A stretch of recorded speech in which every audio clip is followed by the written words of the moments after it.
Paz seja convosco. Amém. Após um lanchinho abençoado, trazido pelos nossos irmãos, nós voltamos para a nossa escola bíblica dominical. Mais uma vez, um tema amargo.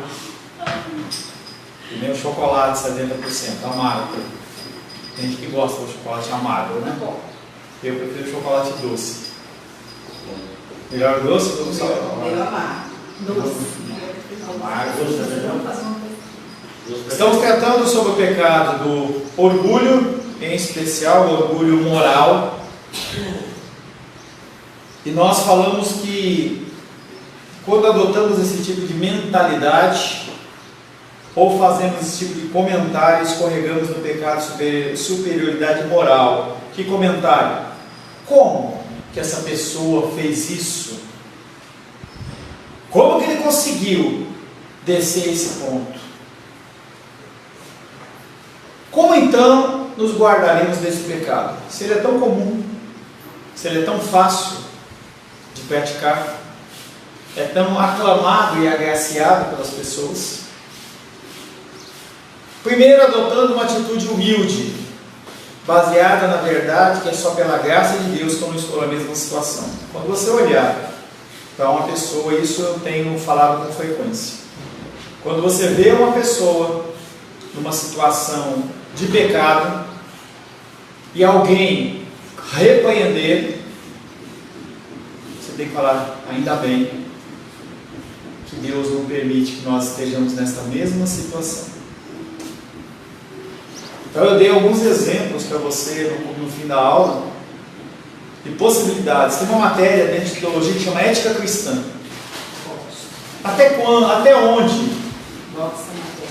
Até onde você iria? Até onde você seguiria Cristo? Não, pastor, eu seguiria até a morte. Pô, se não me engano, tem uma pessoa que falou isso também, né? Pedro. Pedro viu o que viu, andou nas águas, abriu a boca do peixe, pegou moeda, viu cura, tal, e na hora do vamos ver, ele jogou a toalha. 3 vezes. Nós só não estamos na situação dessa pessoa em que nós estamos julgando pela graça de Deus. Embora essa afirmação tenha virado lugar comum, aplica-se a todos nós. Se somos moralmente corretos, especialmente se somos cristãos que buscam viver de maneira correta, é só porque a graça de Deus prevalece em nós. Quando você receber uma pergunta do tipo, por que você não faz isso? Você começar com a minha resposta, eu acho, ou eu penso, já era. Eu gosto de fazer isso, falo assim, irmão, por que você não adultera? Não, porque eu e a minha família, não, pode começar de novo. Por que você não adultera? Não, porque eu tenho um vínculo com a minha esposa. Não, para. Aí a pessoa vai ser direcionada para ela falar, porque Deus não permite. Nós vamos, parece que ele vai tirando as capas, né? Está com frio, né? Então o Sebastião, ele colocou a blusa, estava chovendo, aí saiu e foi tirando, né? E se a gente tiver várias blusas, a gente vai tirando, né? Até que a gente chega no cerne. Tanto que Jó, ele olha e fala, nu, eu saí do ventre da minha mãe, e nu voltarei para lá. Ou seja, as coisas que estão à volta, elas são acessórias. E por que Jó conseguiu, no meio de toda aquela dificuldade, fazer aquilo? Porque Deus concedeu a ele graça. E se Deus não tivesse colocado graça para ele, ele tinha murmurado logo no primeiro versículo. Logo no primeiro revés ele tinha murmurado. Ninguém é naturalmente correto. Pelo contrário, todos nós temos de confessar como Davi. Sebastião, Salmo 51, 5. Salmo 51, 5. Ele fala, eis que eu nasci em iniquidade, e em pecado me concedeu minha mãe. O que Davi está falando? Eu sou pecador. A condição do Davi como sendo um um adorador por excelência, ser a menina dos olhos de Deus, não é que ele não pecava, e sim que ele se arrependia do seu pecado. Também por conta da graça de Deus. Tudo gira em torno disso, da soberania e da graça de Deus, da misericórdia dele. Sei que sou pecador desde que nasci. Sim, desde que concebeu a minha mãe, desde que ele nasceu. Desde que ele nasceu, não, desde que ele foi concebido no ventre da mãe dele. Antes que ele fosse uma substância ainda informe no ventre da mãe dele, Deus já o conhecia o seu pecado, inclusive. Em vez de nos sentirmos moralmente superiores àqueles que praticam os pecados escabrosos que condenamos, devemos sentir profunda gratidão a Deus, porque sua graça nos manteve distantes ou nos resgatou do mesmo estilo de vida. Você entende que é uma forma diferente de ver as coisas? Você olhar para uma situação de pecado de uma pessoa e você falar: Deus, obrigado, porque o Senhor me livrou disso. E aí, qual a diferença disso para o fariseu? A diferença é uma: ele está exaltando a condição de Deus e não a condição de si mesmo. Quando você reconhece que a ação foi de Deus, a glória vai para ele. E o fariseu, orando de si para si mesmo, em alta voz, o que ele estava ganhando? O apreço dos outros. Os outros falam assim: nossa, realmente esse cara, hein, ele jejua, ele dá o dízimo, olha que cara fera. Obrigado, muito obrigado. E a palavra de Deus diz que se você recebe o apreço dos homens, você já recebeu o prêmio, já recebeu a sua paga. E o que os seres humanos querem hoje? Aí não tem apreço de Deus. Em vez de nos sentirmos moralmente superiores àqueles que praticam os pecados escabrosos que condenamos, devemos sentir profunda gratidão a Deus, porque por sua graça Ele nos manteve distantes, ou muitas vezes nos resgatou. Você já pode ter passado por esse caminho. Outra maneira de nos guardarmos contra o orgulho: primeiro, humildade; segundo, é nos identificando perante Deus com a sociedade pecadora em que vivemos.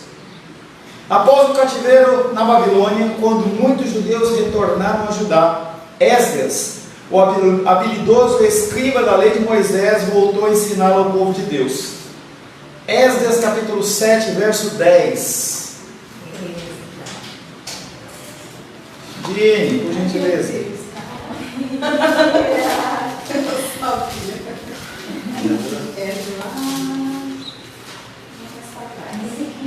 Sim, 10.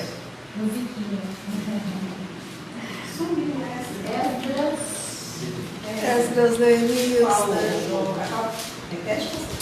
Esdras capítulo 7, verso 10.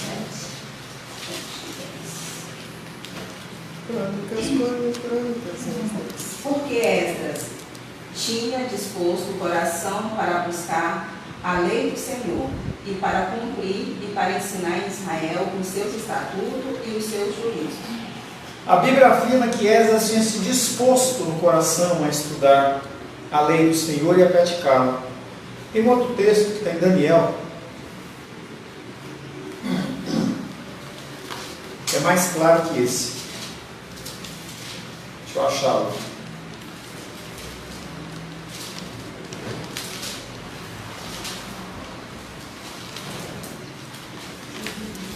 Onde está?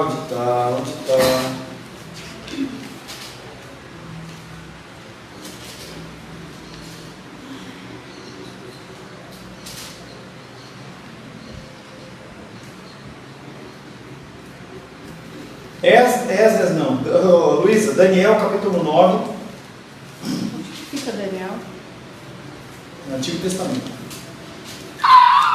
Ezequiel, Daniel, Jeremias,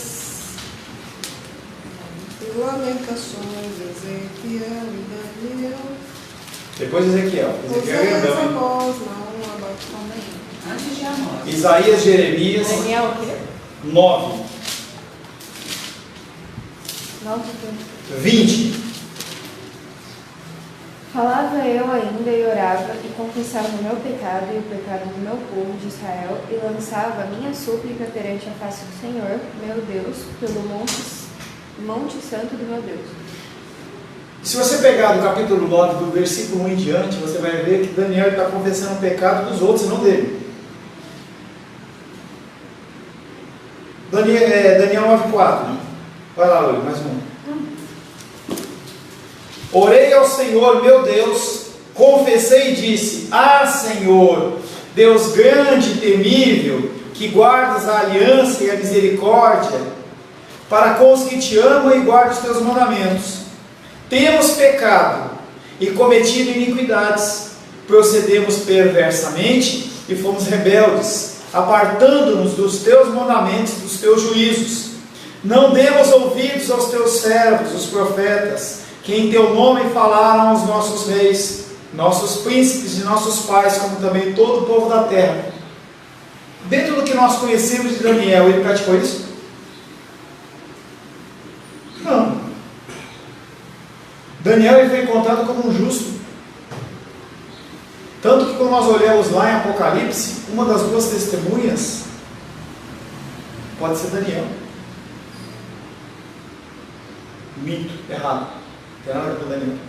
Numa outra passagem ele fala sobre, mesmo que Daniel tivesse nessa, não lembro que passagem que é, e ele fala assim, mesmo que Daniel não está em Apocalipse, não esquece, mesmo que Daniel e fulano estivesse aqui, só eles se salvariam.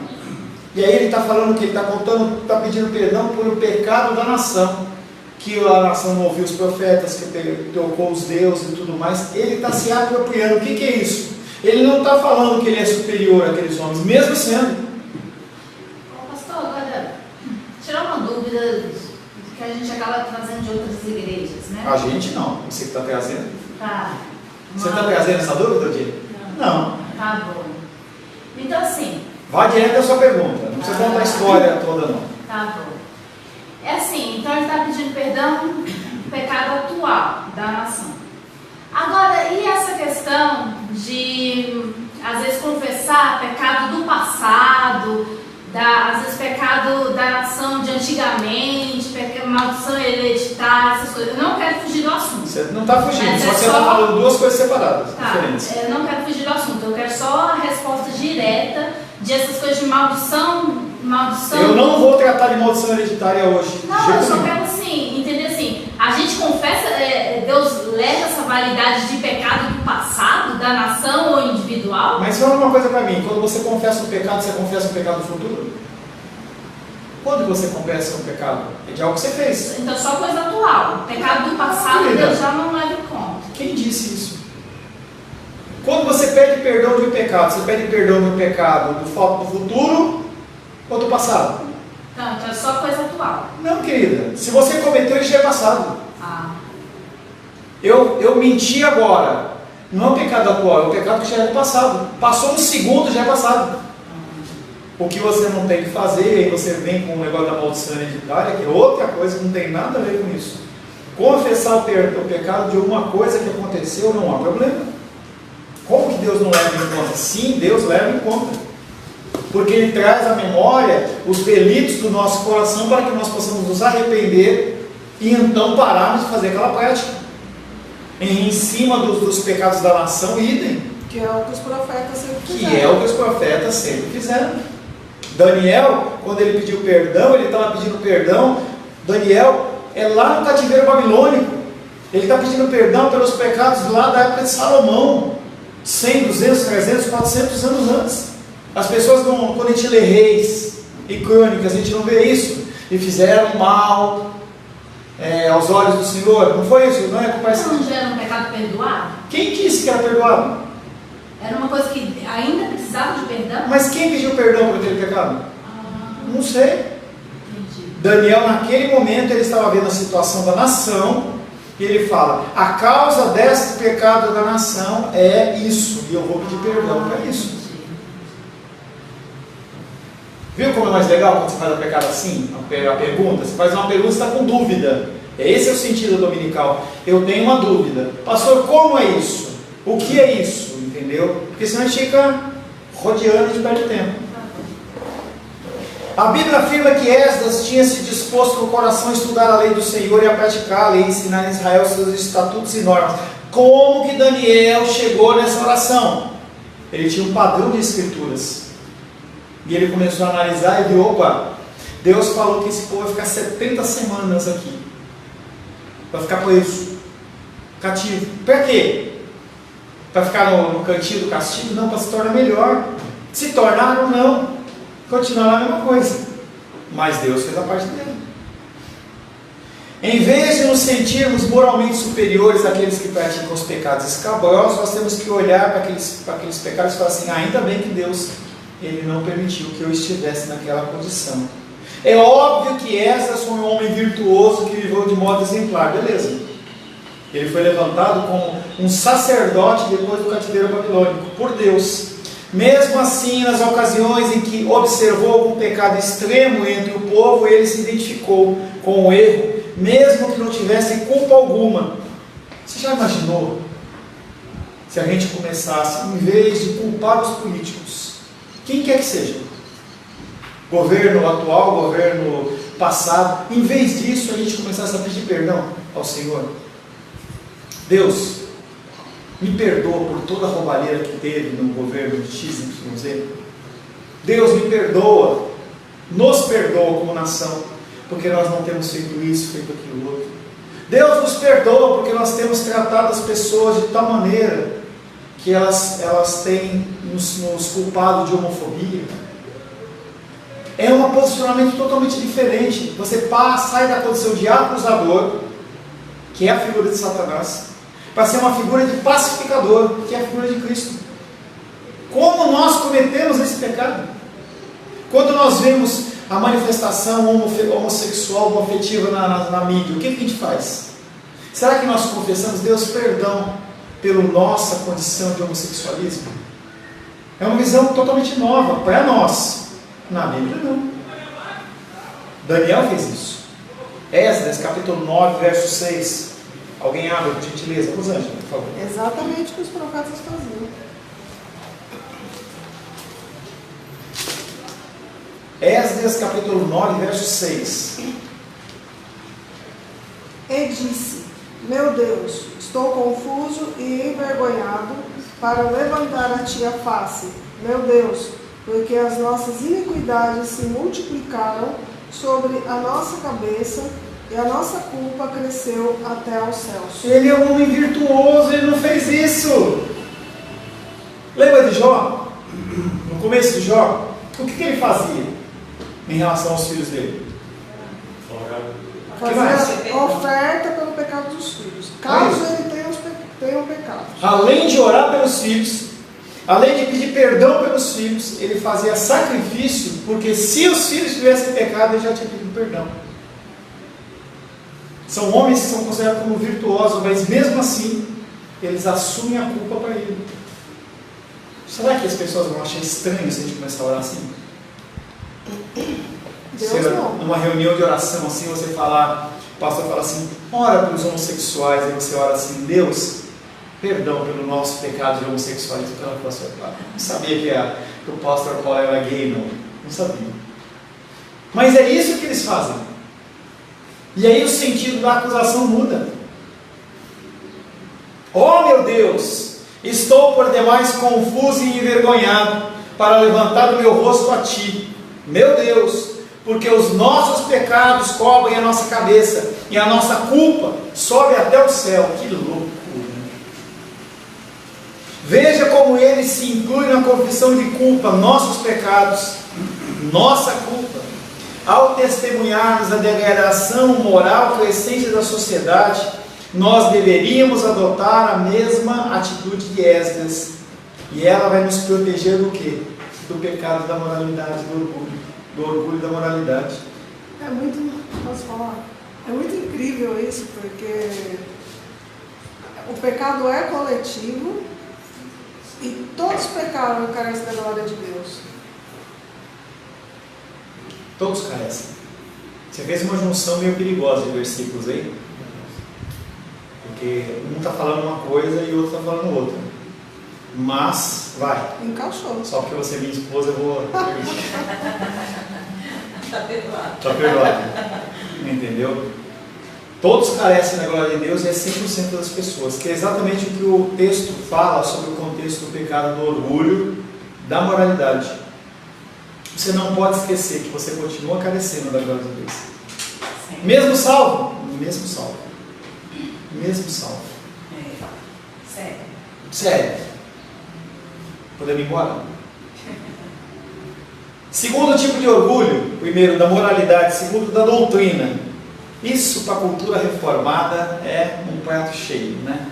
A gente olhar para os pentecostais, para os neopentecostais, para o povo católico romano, você fala assim, não, eu que sou o detentor da verdade. Afinal de contas, nós estamos comemorando 504 anos, é 4, né? 504 anos de reforma protestante. O orgulho moral é bastante parecido com o orgulho da doutrina.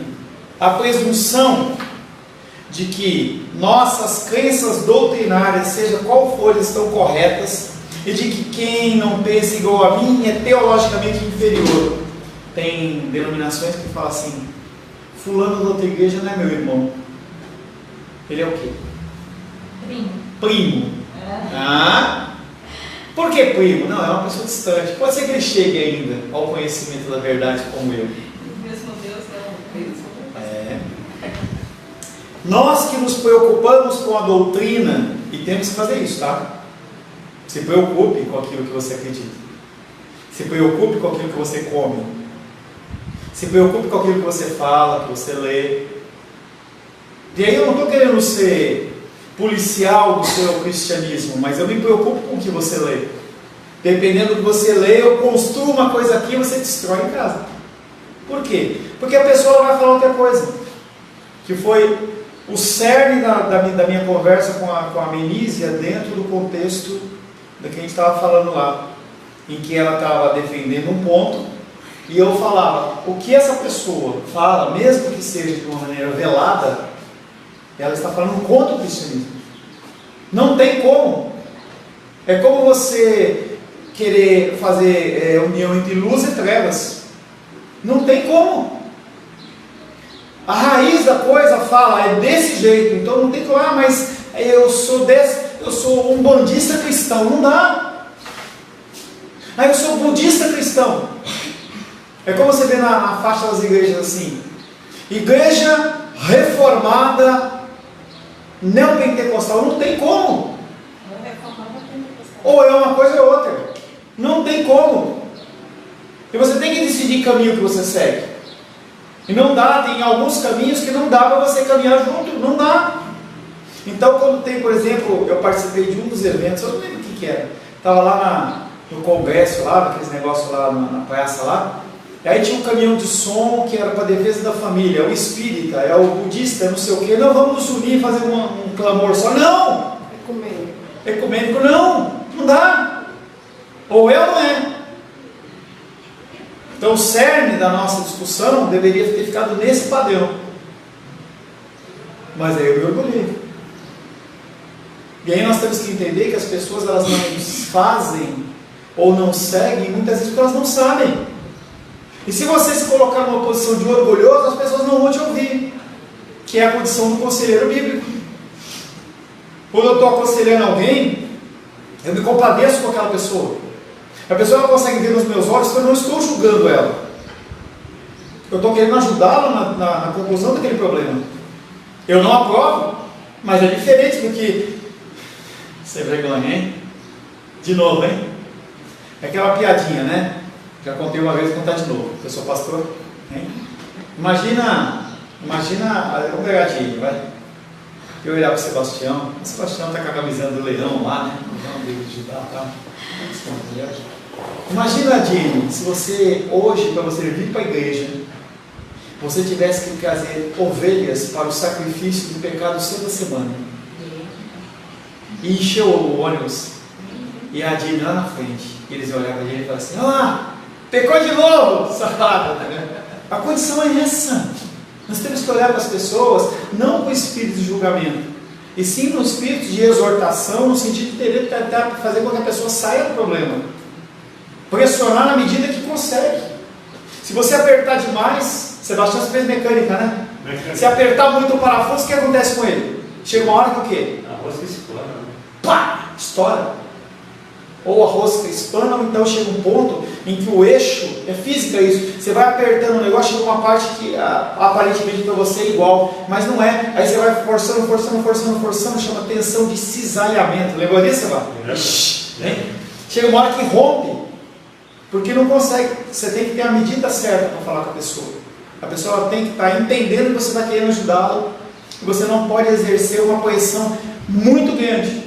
Estou fazendo isso com o nosso pecador, como ele nem vai assistir a Dominical, nosso irmão pecador, Gabriel Sampaio. Você não está aí, né, cara? E já comecei o discipulado com ele umas 8 vezes, 10 vezes. Mas ele não desiste. E eu falei para ele assim, você tem que ler pelo menos um capítulo da Bíblia por dia. E mandar para mim o relatório. Pois dessa vez ele está no 5 de 7, falta 2. Ele está discipulado. Foi uma regra que eu defini para ele. Não desiste. Mas por que ele continua voltando? Porque ele sabe que eu quero ajudá-lo. E quando eu falo que vai começar de novo, ele entende que eu não estou querendo tripudiar nele, na fraqueza dele, na dificuldade dele. Ele entende que eu só faço o que eu faço porque Deus me dá graça. Senão ele não estaria fazendo. E ele vai lá para o trabalho dele, o show, quando é 3 horas da manhã, ele está passando para a minha leitura. Será que a gente teria condição de fazer isso? 3 horas da manhã. Se for olhar, você vai ver lá 3 horas da manhã, 4 da manhã, 5 da manhã. Entende? Uma pessoa que não dormiu a noite inteira. E ele está lá lutando. E se ele vacilar, ele vai começar do zero de novo. Porque ele sabe que eu amo ele. Pastor, essa semana eu fui numa igreja. Assim que... Eu acho assim, o pastor, eu acho que depois do... Faça sua pergunta. O que você vai perguntar? Não vou perguntar não, eu só vou fazer uma afirmação. Eu acho que assim, eu acho que passou despercebido pelas ovelhas, mas eu acho que é uma afirmação que foi meio pesada, que eu acho que depois do culto, alguém devia chegar no pastor e falar para ele, porque foi uma afirmação meio pesada. Porque ele... Qual é a afirmação, Elisa? Ele falou assim, que se a gente orando, a gente já toma escolhas erradas, imagina se a gente não orar. Porque ele falou assim, então Jesus, que é Jesus, ele escolheu os discípulos e Judas estava no meio, então ele deu a entender que Jesus, que é Jesus, sabe, como se Jesus tivesse errado com os discípulos. Mas tem um monte de igreja que fala isso, tem igrejas que dizem. Ele deu a entender que Jesus errou. Não, ele não deu a entender, ele afirmou. Não, entendeu? Era uma afirmação muito pesada, e ele é um pastor. Não é pesado, sabe? é herética. Tem pastor, tem líderes aí com igrejas de milhares de pessoas que dizem que que Deus foi o primeiro que errou. O primeiro culpado do pecado é Deus, porque ele criou o homem sabendo que o homem ia pecar. Volta lá, passa mais uns 3 domingos lá, que você sabe o que vai acontecer, você vai começar a achar que está certo. Nós que nos preocupamos com a doutrina, nós somos passíveis dessa forma de orgulho. Não importa se somos pessoas que creem na predestinação ou não, se adotamos a teologia A ou B, e olhamos com altivez para quem não crê da mesma forma, para completar o leque desse tipo de orgulho, há pessoas que menosprezam a doutrina e desdenham de que eles dão valor. Hoje, por exemplo, a pessoa fala assim, não preciso estudar teologia. Quem estuda teologia fica louco. Mas o que é teologia? Teologia é o estudo de Deus. Estudo do que Deus deixou de ensino. E se você não estudar uma coisa, você não fica sábio em relação àquilo. Então a minha filha está fazendo o ensino médio. Imagina que ela entre na sala de aula e ela sente e o professor não fale nada. Ela vai embora e não aprendeu nada. Ou você se dedica, ou não se dedica. E as pessoas falam, não preciso. Que Deus ele me revela. Ele pode revelar? Claro que pode. Mas é a regra das Escrituras? Não, senão ele não tinha deixado a Bíblia para a gente. E era só uma revelação. Que é algo extremamente condenado, essas revelações da revelia, lá pelos profetas, em que as pessoas elas falam o que está no coração delas. E Deus fala, eu nunca falei isso. Ezequiel, eu nunca falei isso. Eles falam de coisas que saem do coração deles. É o sonho, é não sei o quê. Por isso que as pessoas começam a falar comigo assim: pastor, eu tive um sonho. Ah, legal. Eu não tenho o dom de Daniel de interpretação de sonhos. Não adianta você contar um sonho para mim. A interpretação minha vai ser humana, não vai ser divina. Deus ele pode até dar, mas não é minha regra. Para completar o leque desse tipo de orgulho, há pessoas que menosprezam a doutrina e desdenham de quem lhes dá valor. Isto é, orgulhar-se de um sistema de crença em particular, seja ele qual for. Isso também mostra que achamos que nossas crenças nos tornam espiritualmente superiores a quem crê de outro modo. Todos carecem da glória de Deus. Ah, mas é o batista? Carece da glória de Deus. O presbiteriano? Carece da glória de Deus. O assembleiano? Carece da glória de Deus. O metodista? Carece da glória de Deus. Todos carecem da glória de Deus. É uma regra, todo ser humano carece. E aí a gente volta lá para o Salmo: assim como a corça anseia por águas, assim eu tenho sede. Assim eu e você nós carecemos da glória de Deus, da manifestação dele, do amor dele por nós. 1 Coríntios 8, abre aí. Acho que é a Menise agora.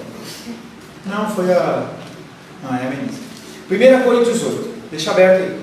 Paulo trata dessa forma de orgulho em relação aos alimentos oferecidos aos ídolos.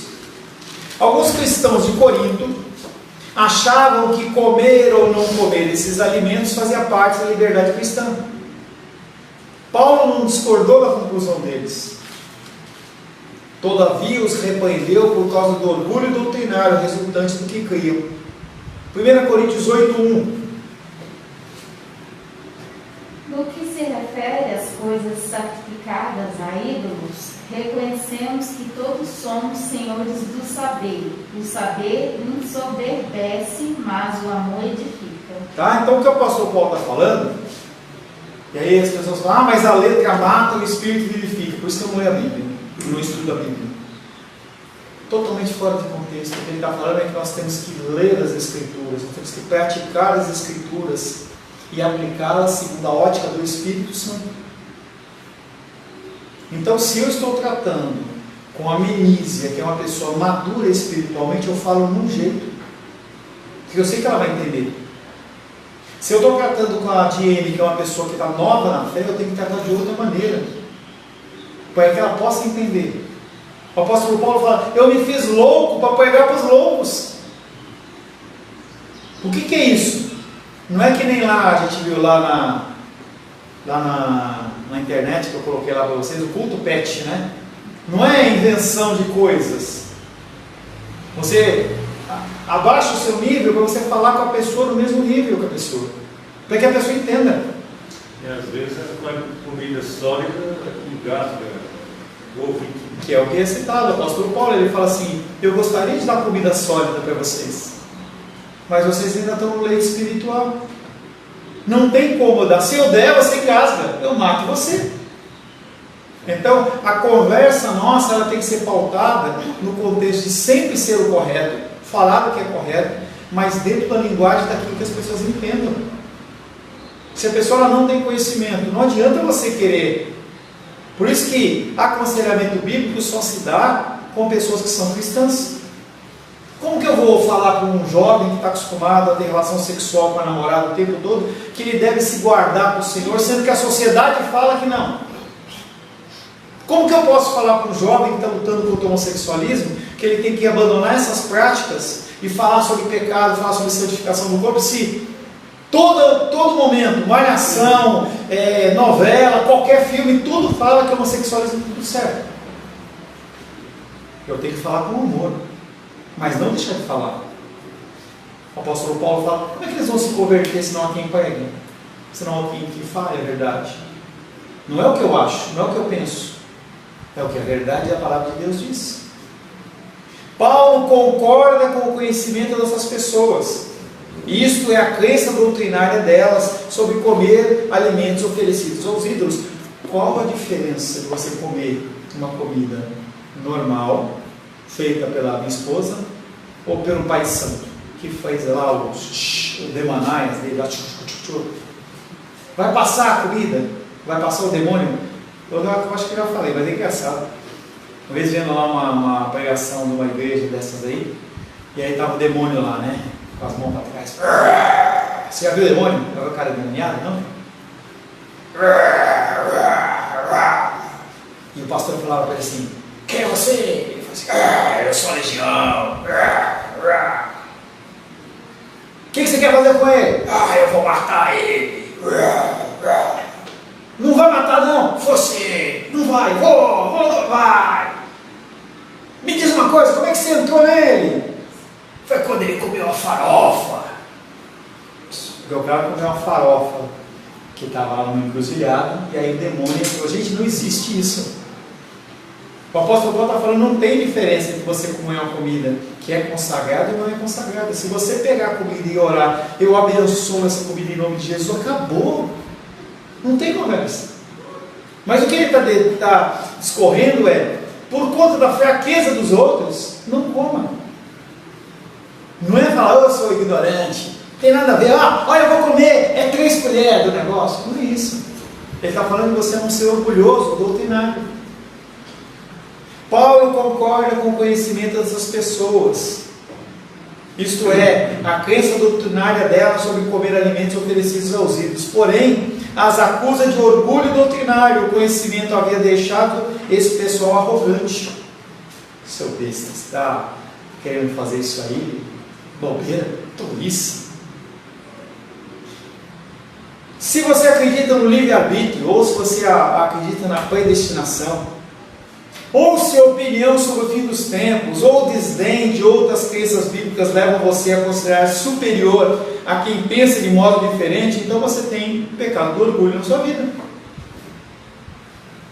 Se você, quando senta para conversar com uma pessoa de uma outra denominação, e você está vendo que ela está falando absurdos, e você não a trata com amor, você está pecando em orgulho. Porque se só tem aquilo, o conhecimento que Deus se permitiu.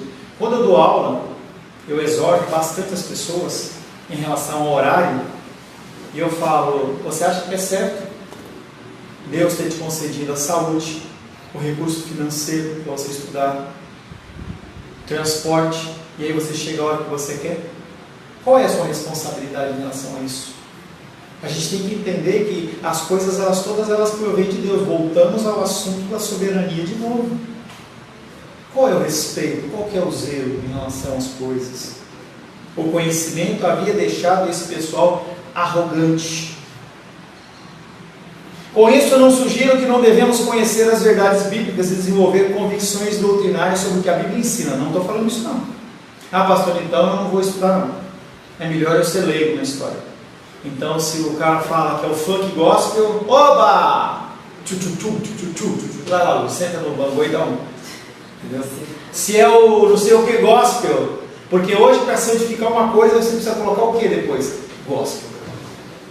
É o funk gospel, o karatê gospel, é não sei o que gospel, é isso gospel, e na verdade gospel é uma palavra americana que fala evangelho, ou seja, baseado no evangelho, mas não tem nada a ver com o evangelho.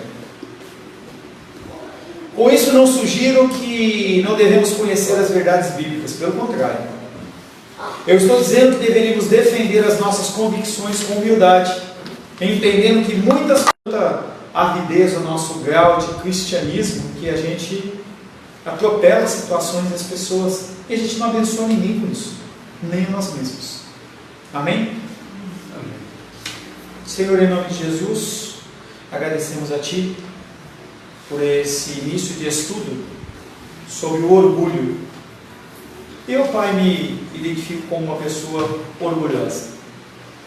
Eu quero pedir a Ti que o Senhor possa me convencer, Pai, cada vez mais a mudar o meu coração, a agir com as pessoas como o Senhor agia, que eu ame as pessoas como se fosse a mim mesmo. Louvamos, adoramos e bendizemos o Teu santo nome, Pai, em nome de Jesus. Amém. Amém. Graças ao nosso bom, querido e amado Deus. Graças a Deus, hoje é dia de Santa Ceia do Senhor. Pode pegar o rolar, por favor. Tá aí. essa esposa que eu tenho. Excelente. Ixi, você não sabe. Hoje é dia de Santa Ceia. Eu quero convidar você de forma presencial e, se não tiver jeito, de forma virtual, a tomar Santa Ceia conosco. Não é apenas um ritual, é algo importante. É a comunhão do corpo e do sangue de Cristo. Não abra mão disso. Amém? Senhor, te louvamos por essa escola dominical, por esse tempo na tua presença. Pedimos a Ti, Pai querido, que o Senhor nos guarde, nos abençoe, nos leve de volta para os nossos lares, debaixo da tua graça, debaixo da tua proteção. Que nós possamos passar uma tarde abençoada, Pai, e que à noite nós possamos novamente nos reunir para a glória, a honra e o louvor do teu nome. Que o amor de Deus Pai, que a graça salvadora de Jesus Cristo, que a consolação do doce Espírito Santo esteja sobre a nossa vida hoje e sempre. Amém. Que Deus te abençoe e te conceda a graça.